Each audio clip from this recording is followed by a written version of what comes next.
started. Welcome everybody to the Medicare Cafe. Today you're joined always by your host. My name is Olivia Richardson.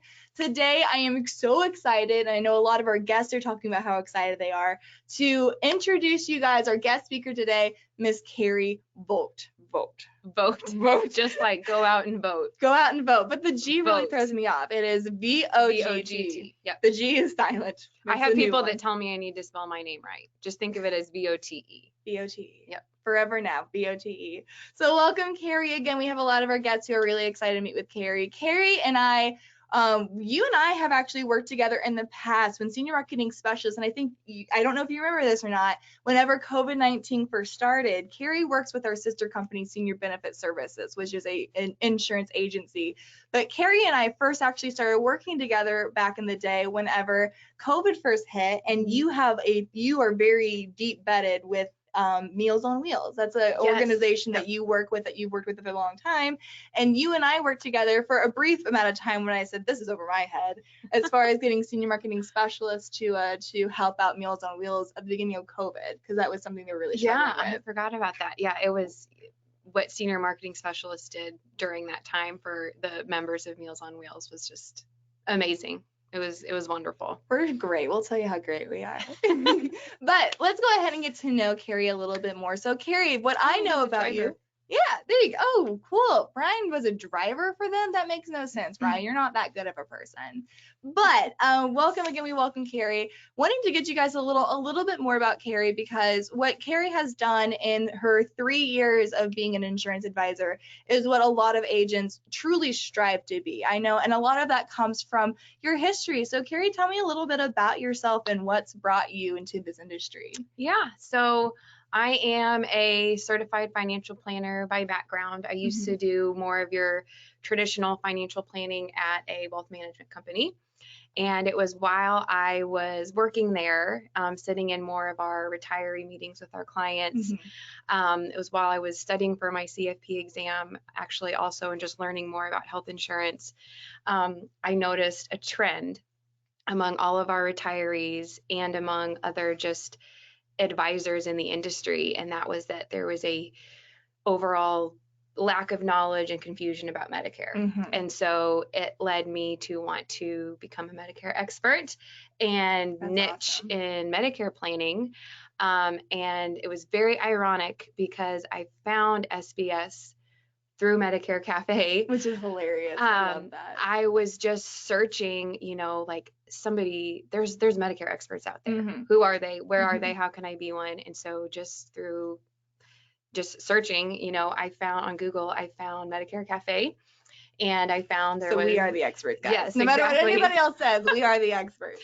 And so, long story short, I just started niching in what I like to call Medicare planning. I still do, I still find myself talking to a lot of my clients about, more things that maybe the average insurance agent doesn't talk about, as far as, retirement income and Social Security strategies, which I'm fortunately able to do because of my CFP, but I just do Medicare insurance now, and I love it. That's awesome. And I know that background, you being able to speak that language, something that you've done that I know any insurance agent would just love to learn how to do is you have most of your new clients come from referrals from those financial partners, right? Yes, absolutely. So that's kind of the model that I've built my business on. I saw the need in the financial industry that these advisors know just very little about Medicare, most of them, and they don't want to learn the ins and outs of Medicare.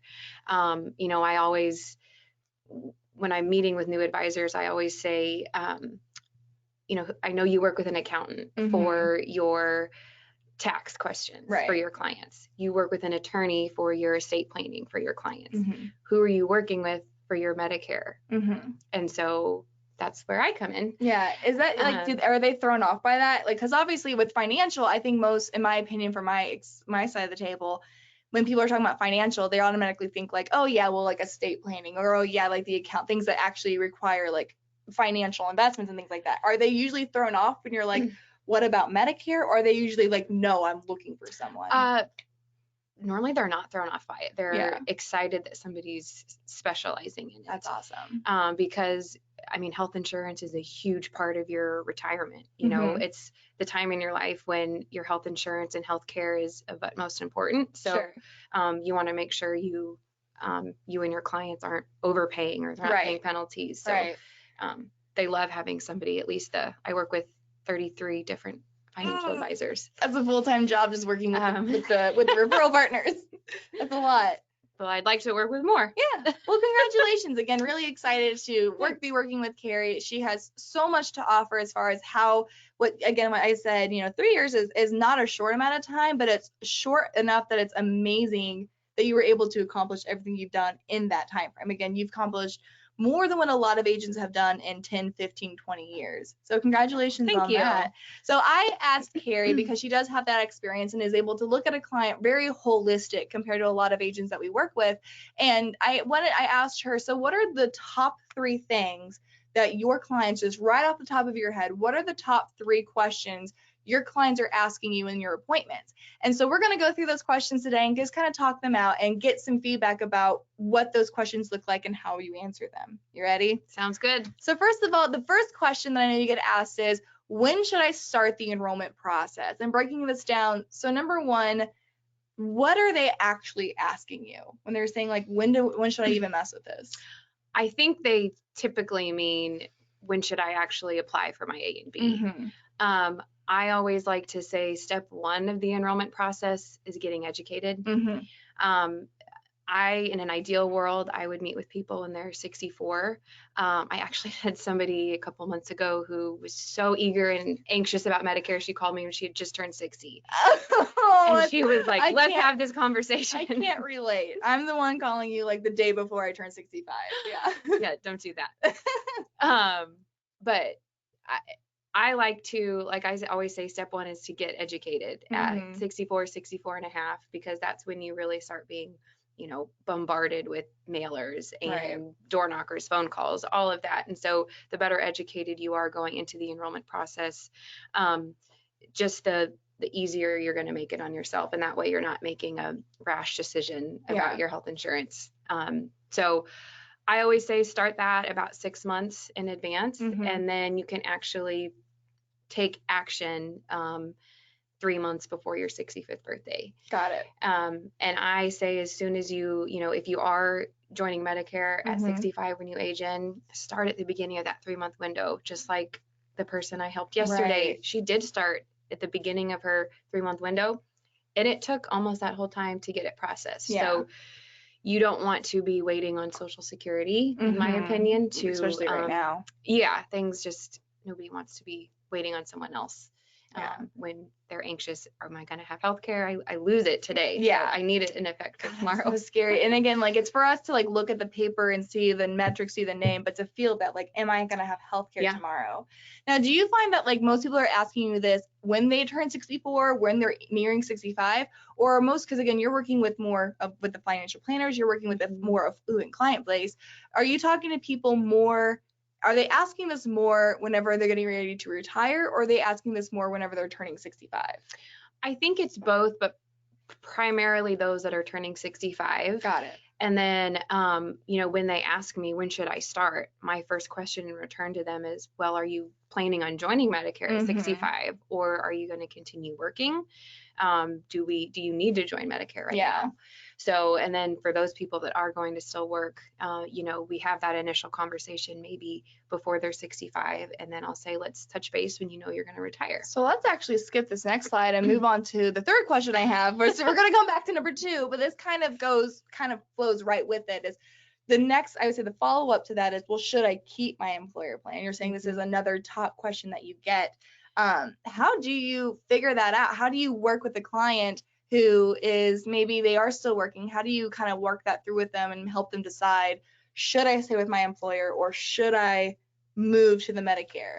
There's a lot of moving pieces, and it really depends on a handful of things. Number 1 is the size of the employer, because if you have a small employer plan that you're on, if there's less than 20 employees on that plan, Medicare is primary, so the decision's made for you.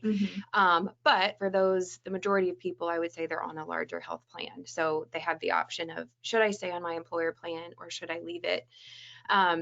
I always tell my clients I need some more information. Right. I need to know what's your premium you're paying to be on that plan. What's the deductible? What's the maximum out of pocket? And then factor in drugs also. I actually, over the last month, I've had somebody who it only cost her $22 to stay on her employer plan. She was really healthy. She had like a really low maximum out of pocket. I think it was like $2,500. I recommended she stay on that employer plan. That was going to be her most cost-effective option. On the other side of that, I met with a couple not too long ago who it was like a little over $900 per person to be on that plan. Plus, they still had deductibles and out-of-pocket costs. And they took several prescriptions, and their prescriptions weren't covered well on that plan. So they ended up saving a significant amount of money by switching to Medicare. So there's lots of moving pieces, but really it just comes down to a numbers game. How prepared are your clients to have that conversation? Is it usually you have this conversation and then they have to come back with you? How many clients are prepared to be like that? They know, well, this is my premium. Here's like, I guess, zero. None. So none of them are like, so usually when you have this conversation, it's a two-parter. It's get back to me when you have this. Yep. Many of them will like, well, I think it's about $200, but they're not sure. Or maybe that's me and my spouse. The other thing that I also run into is, do you have any dependents on your plan? Because if you have a child, if you leave that plan, can they still stay on it? Most likely no, they'd have to pay for COBRA. So there's also, is it just you we're talking about, or do you have a spouse or a dependent that's also on that plan? Do you find that when you're doing this, because it sounds like, again, because they're not prepared, because they don't know what they don't know. They don't know what they need to know. That's your job to know what they don't know. Do you find that like they are able to easily access that information after the fact with their HR person? How are you directing people to find that information out? Yep. I typically say, I'm going to email you the information I need, and you can take that exact information and forward it to your HR department, or go ask them, but these are the things that I need to be able to make an appropriate recommendation. Do you have any, has any HR directors reached out to you directly, or like do you have any of those relationships that like the people of HR are like, oh, I know I need to talk to Carrie, like this is who's emailing me back and forth? Do you have any relationships like that? I have one. That's one avenue that I'm actually trying to grow in, because those HR administrators are the people that are in front of those employees that are retiring. So I would love to build more relationships with those type of people so that I could just be their go-to person. So I actually have something for you for that then, because we actually have an HR guide that we have made for like the agent's name and all that stuff. Awesome. They hand it to the HR person. It's like, here's some just very generic Medicare 101 stuff. Anything beyond this, if you get asked a question, anything beyond that, send them my information. Awesome. So I'll get that to you after this. Awesome. This was helpful for you. Yeah, super helpful. Okay, so and then the last kind of question that we were talking about is something that we're, as an industry, tons of conversations about Medicare Advantage plans. And my always take was, working with, again, I'm not working directly with the clients, but it's very much from a book standpoint, reading a book, looking at the numbers. It's not Medicare supplements or Medicare Advantage. One's not better than the other. In my opinion, they're just designed for different types of clients. Yep. But describing that to a client, first of all, I want to ask, when agents or clients ask, are Medicare Advantage plans bad? Are you seeing an uptick? I mean, how many times in an appointment do you hear the name Joe Namath? Do you think those ads are actually making an impact on decision making? 1000%. Yeah. I mean, Joe Namath is screaming at you from the TV that constantly you need to join this free plan. And I think the verbiage that is used in those ads and in just the marketing material that's out there, especially Joe Namath's, that is the reason why people think Medicare Advantage plans are bad. Right. Okay. It's false advertising, not false advertising, because obviously some of them have $0 premiums. But kind of just setting the wrong expectations. Like I'm expecting, even if like it doesn't matter how good the plan is, if I'm being told it's like this, if it's even, you can't see my thing. If I'm being told it's like this level, even if it's like this level, I'm still, my expectations are met. I'm not disappointed. Right. And it's kind of setting everybody up for failure.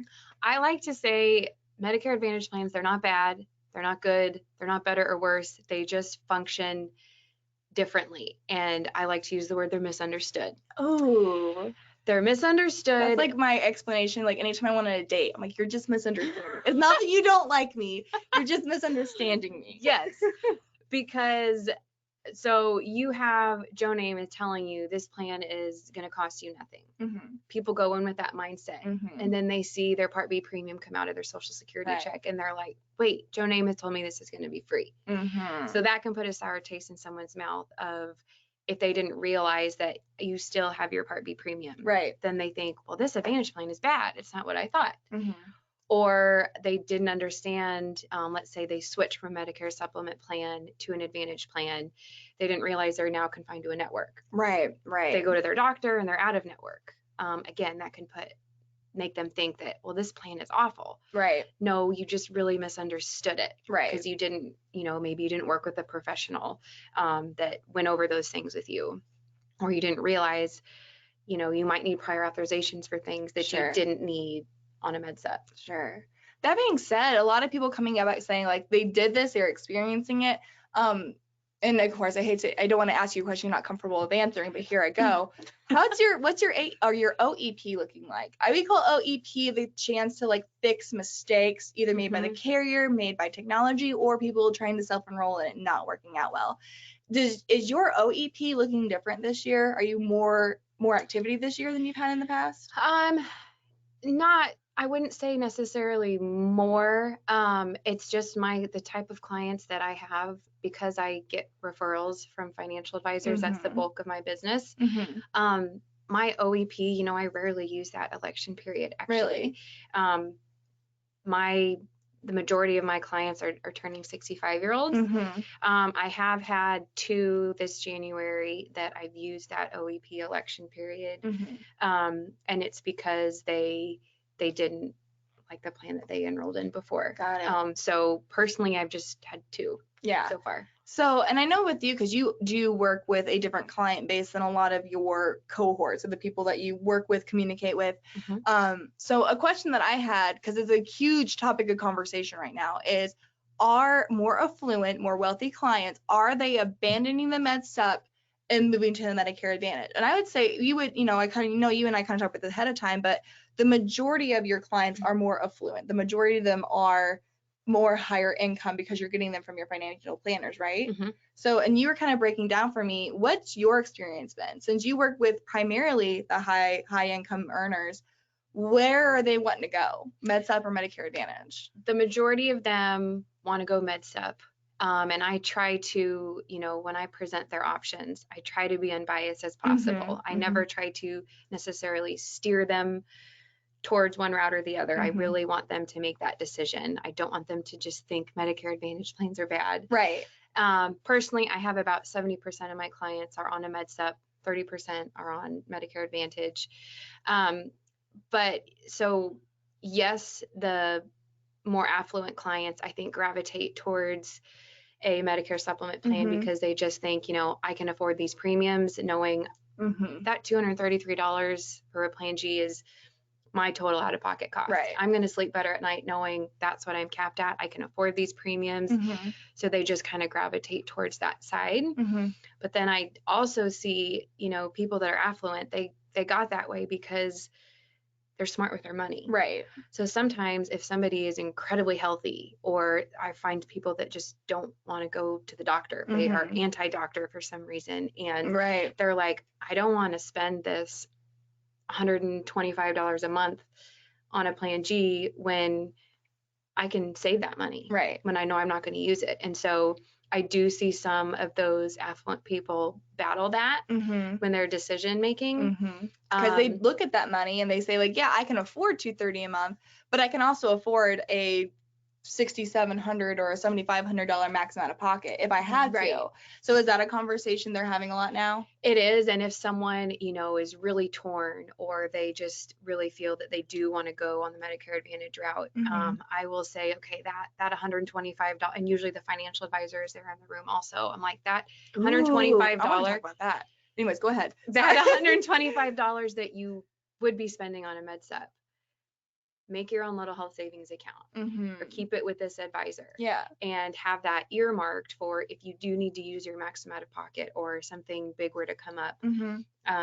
they have that money earmarked, and it's Nice. technically their money, and they're not paying it to an insurance company. Okay, so I'm going to circle back. So you Okay. said when you're having these appointments, usually the financial advisor is in the room. A lot of times. Is he or she setting up the meeting for you, and then you're just joining their meeting? Yep. So when I kind of build these. You have an appointment setter. That's what that is. You have an appointment setter. That's awesome. Sorry, you go ahead. Usually when I build these relationships with these advisors, I always say, if you want me to be a part of your team, we can have that model. And, I'm just a resource for you. So if you want me to join your clients in your office, we'll do that. And I would say probably 70% of the advisors, I come into their office, we sit down and meet with their clients. I also have some that just give them my card. Yeah. Or either way. So yeah. You have an appointment setter that is free, that should cost a lot of money. That's awesome. Well, congratulations. And again, that just kind of shows the trust and the relationship we built with them. For them to say, like, these people are investing sometimes millions of dollars with me. I'm going to bring you in as my Medicare expert and quite literally set the appointment for you. That's just, again, it's a huge testament to what you've done to earn and build those relationships. Well, thanks. I prefer to do it that way because I think it's eye-opening for the advisor to see, wow, somebody's really going to spend that much money on their prescriptions, or they can see when we review their plan how much money they could save. So it's equally as beneficial for the person, for the advisor to hear that, to kind of, again, just reiterate the importance of having you in that room. Absolutely. So the 30% that do choose MedSup, or excuse me, the 30% that do choose a Medicare Advantage, what is the straw that broke the camel's back? Like, what is it that they're like, you know what? No, I'm willing to have a higher max and willing to have a little bit more uncertainty for this benefit? There's a couple, I feel like this last AEP, when the Part B went up to 170, people that were, at least some of my clients that were just really torn about which route to go, they said, okay, that bump made me want to try Medicare Advantage. So that was one moving factor just recently. And then, so I do kind of have two different client base. One of them are the very affluent side of people. The other side of my clients are very low income. Okay. I actually have good relationships with some organizations in town like Love Columbia, Services for Independent Living, Meals on Wheels, and they serve a very low income demographic. And so I also have kind of a big dual population that I serve that are on Medicare and Medicaid. So a lot of that 30% are dual plans that is really the only option for them. They really can't afford a MedSup. So again, the last question I'm going to ask you, because I promised you we'd stick to 30 minutes, but I'm just like, I need to know more. So a lot of agents that I work with, and I'm really trying to say, like, hey, the dual market is a strong niche market that the carriers are trying to support. It's completely underserved, underutilized. Invest in the niche. A lot of my clients I say my clients, I mean my agents, are afraid that, like, well, if I start networking to them, if I start moving my business and advertising that I do that, I'm worried that it'll make me appear cheaper to my affluent clients, or make me appear that, like, I can't handle high income. So I don't want it to hurt my relationships with financial planners. I don't want it to make me seem like I'm a cheaper source. You know what I mean? So do you feel like that's an issue that you've run into? I don't think so. I think, some of those dual plans can really be life-changing for some of those people. And I think, some of the financial advisors that I work with, I share that with them. Sure. And they love that I also serve that population. Wow, okay. I mean, I will never forget the meeting I had with an individual who it was from, I don't know how much Love Columbia, but she was using their services to help get, just with the interview process, she was trying to get a job. And she was like, I feel like I interview terrible because I don't smile. Yeah. Because she's embarrassed of her teeth. Got it. Okay. And I told her about the dual plan dental benefit. And she was just brought to tears because she was like, I hope this will, like, help me get a job. Oh, that's just such, like, I never, like, the connection of those two things. That's wild. And so that was truly life-changing for her, that she could have money to fix her teeth. Wow. That's just, like, chills. Well, again, Carrie, I know I promised you to a 30-minute time schedule because, again, you still have to go out there and meet with your clients and help everybody that you do on a daily basis. So I can't thank you enough for joining me today on the thanks cafe. for having me. Of course. So this is where, again, we're going to open up and answer questions. Either you have questions for me and Carrie or questions you have just in general and things like that. So feel free if you have any questions, comments, concerns, threats, or promises, throw them in that questionnaire box. We're going to go ahead and have some discussion on that. So Susan asked if we can send over that HR resource that we mentioned, and absolutely, Susan, we will get that over. I'll tell you what, if you don't mind, Susan, if you don't mind emailing SMS, or excuse me, if you don't mind emailing me, olivia.richardson@smsteam.net, or emailing agent support@smsteam.net, you can also just call us. We'll get that over to you. We'll go ahead, and again, it's something that's already on our website. If you have access to our website, you already have access to that, but I'll make sure you get it as well. So we'll get that over to you. Jim asked, have we heard anything good or bad about Windows 11? They keep trying to force an update. Jim, I've actually, the only Windows update I've heard absolute garbage about was Windows 8, right? That was the one. Windows 8 was terrible. I think they figured it out since then, so I'm not, I will tell you, like, I think our office is kind of putting a weight on updating to 11. I don't know. I'm not good at I'm a tech. Mac girl. I'm a Mac girl. I love my Mac. I love, again, I'm all Apple, all things Apple. I am bought, sold, paid for Apple products, but we do use Windows and Dell products at the office, and I've not heard anything bad about Windows 11, but disclaimer, I don't know that I would hear bad things. Yep. I'm not tech. I'm awful at tech. I am the worst millennial. I'm so bad at being a millennial. Me too. I'm so bad at it. Arnie says, thanks. You're welcome, Arnie, and thanks for joining us today. Candy, good morning, Candy. A friend over there at, and Sadie also says you can email that to a university@smsteam.net. That's also like the training email. But anyways, Candy asks, how did you partner with financial advisors? So yeah, explain that a little bit about like how do you start a relationship with a new financial partner? I typically just ask if I could take them to coffee or lunch, and we just sit down and I explain what we do. And I typically ask them, are you servicing your client's Medicare needs? And over they say no. And so I just tell them how beneficial our services are and how needed they are. Mm-hmm. It does help that I kind of come from that background, so I can kind of talk their language. Mm-hmm. But, I also have other agents, at Mm-hmm. SBS that have built some financial advising relationships as well. But how many of them will, because I know for me, I don't know if it's just me, so you want to have coffee and then they're like, I get ghosted. So how many times does it take for you to have a conversation with somebody before they actually like, yeah, okay, I need to make time to do this? Maybe you're just different than me. Gosh, no one wants to have coffee with me. A lot of times it happens. I mean, the most of the advisors I work with, I'm very involved in the community. Mm-hmm. I'm in the chamber. I've spoken at Rotaries. Mm-hmm.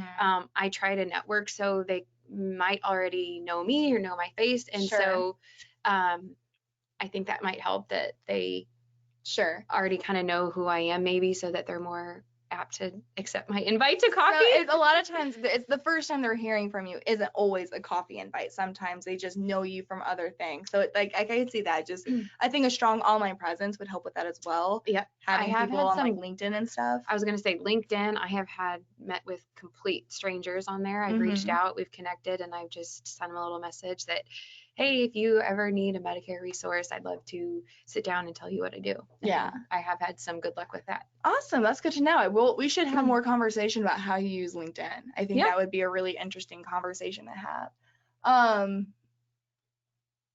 Okay, so Terry's, so Candy says, good morning. Good morning, Candy. Let's see. Do you do many seminars? Yes. I do seminars. Belinda was asking, do you do many seminars? So tell me about your experience with seminars. Not your typical seminar. When I think of seminar, I just kind of think of educating a room. It might not necessarily be a room full of seniors themselves. Mm-hmm. I've spoken at almost all the Rotaries in town, or, if I can get a financial advisor on board, I'll ask them, hey, can I present to your whole office? Mm-hmm. So then I'm in front clients, of, to not their the team. clients, yeah. Okay. So then I'm in front of 10 advisors at once. Yeah. Kind of educating them on Medicare and what we do. That's awesome. Building that relationship again, like because when we think it's seminars, we think I'm going to educate my clients. But what a great way to show your value, show your worth, and show them like, hey, do you really want to memorize Medicare, or do you just want to call me? Right. Like, let me show you how difficult this is. Then just call me. And Rotaries, they have been huge because some of the age group in Rotaries are like 45, 50-year-old professionals, and I have had several Rotary attendees that call me that say, hey, can you help me with my mom? Yeah. Can you help me with my dad? So That's like awesome. It really resonated with them. Terry asks, does it matter when you contact a financial advisor that you are one? So basically, like, how, you are one. So a lot of financial advisors might say, like, why would I send my people to you whenever you could literally just do that for them? I think for some, maybe it matters. But for others, they might not have any idea that I'm a CFP myself. I've never had one ask me like, I've never had one ask me that or say like, yes, I will work with you because you are a CFP yourself. So it's more or less just like when you're working with a financial advisor who sends business to you, it's pretty much an agreement that you're not going to take the financial business. No. I definitely don't do that. Yeah. I'm solely insurance, and they understand that I would never go after, I wouldn't have a means really of doing that. Right. But no. And I do think for some, there have been two actually that, they like that I have that fiduciary responsibility with my CFP that, I have to do what's in the best interest of my client.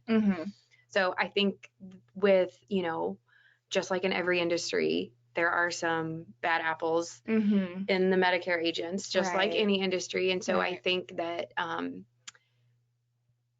they do like that, some of them, but I can only think of two that have like actually voiced that to me. Sure. Makes sense. A couple more questions here, and I want to make sure we be respectful for time. David says, met with a mother and daughter this past Friday. They both had QMB, both denied for full Medicaid. QMBs are eligible for UHC DSNP in my area. Did that. Lien required Medicaid number, and they don't have one, and I assume since they were denied for full Medicaid, they won't get one.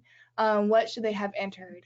So again, whenever, just so you know, David, whenever you are enrolling somebody into a Medicare Advantage plan with a DSNP, again, QMB and QMB Plus will typically mean that they are receiving full dual status. Again, that's what is required for United Healthcare in order to, they can't be on a spend down or anything like that. They typically with United Healthcare do have to be considered full dual status, aka QMB, QMB Plus.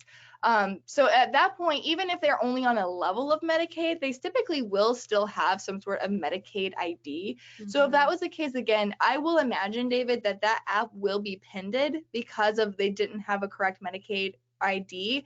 But a lot of that stuff, again, can be found in the background. United Healthcare does have direct access to a lot of that content. I will imagine that app will be pinned.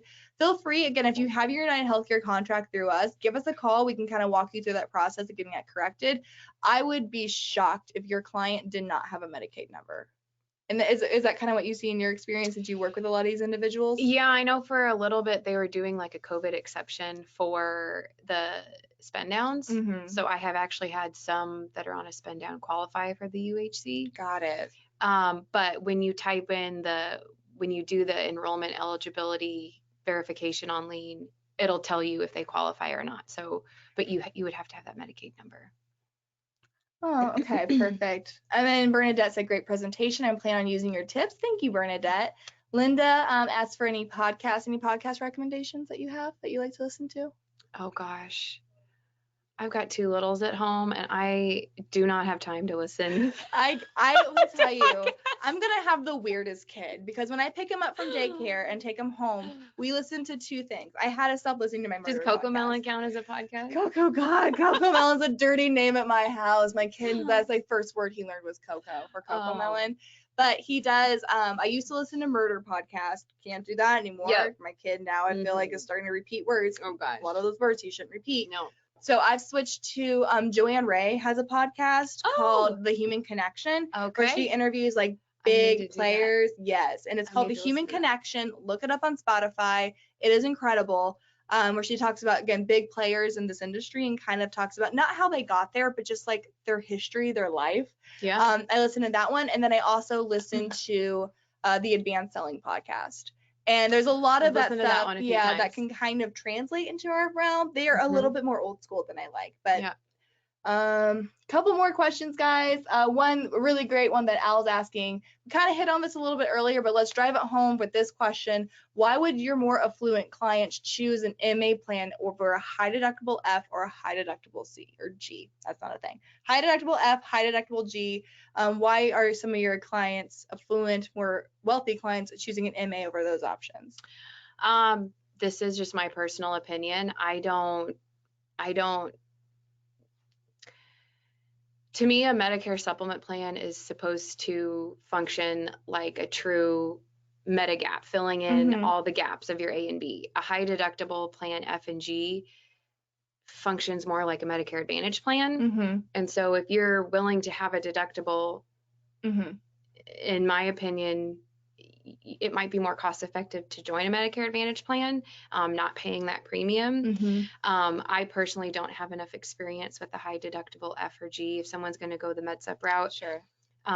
We typically just do the straightforward G. I don't know if that really answers your question. I think in my opinion, looking at it, the only time I would really recommend a high deductible F or G over an MA plan is if the network is a concern. Right. If they're like really worried about having a network, but they like the cost saving ideas, then I would either do that or an MSA, the Medicare savings account. Yep.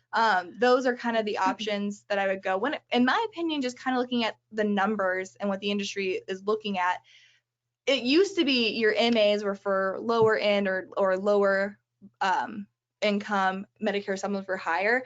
I'm seeing now, and the biggest difference was going to be, of course, the cost, where you receive care, the networks. Well, with these national networks, you know, you're having your people who travel are less worried about traveling because they can take that MA plan with them in a lot of those cases.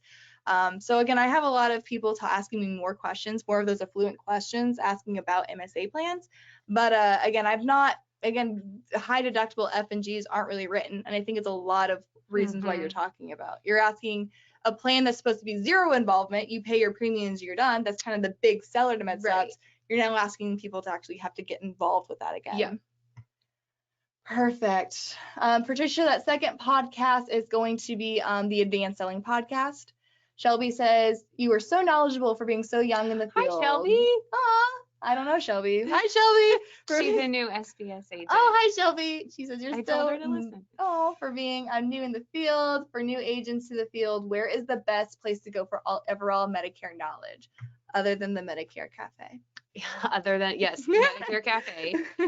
Oh gosh, for overall Medicare knowledge, number one, your clients. Conversing with your clients and just being in the field, you will learn so much from your clients, and other agents too, just by the experience. But as far as just like actually researching stuff, your Medicare and You handbook, have you ever just really sat down and looked through that? If you read that, there is actually a lot of good information in there. The biggest advice I always give is exactly what you said. You just have to go out there and do it. Right. But it's not so much memorizing the information because it changes every day. Exactly. It's more or less making sure you know the resources to find the information, because you're not going to remember it all. No. And you're not expected to. I've been doing this for almost 10 years and I learn literally something every day that I'm like, oh, I forgot that was a thing, or like I've never heard of this in my life. So not necessarily knowing the information, but knowing where to find it is key to being successful here, and not waiting until you're comfortable to go out there and talk about it. Start doing it. Learn as you go. Yep. All right, well, I promised Carrie we'd be out of here 10 minutes ago, and I lied, and I'm not even sorry about it.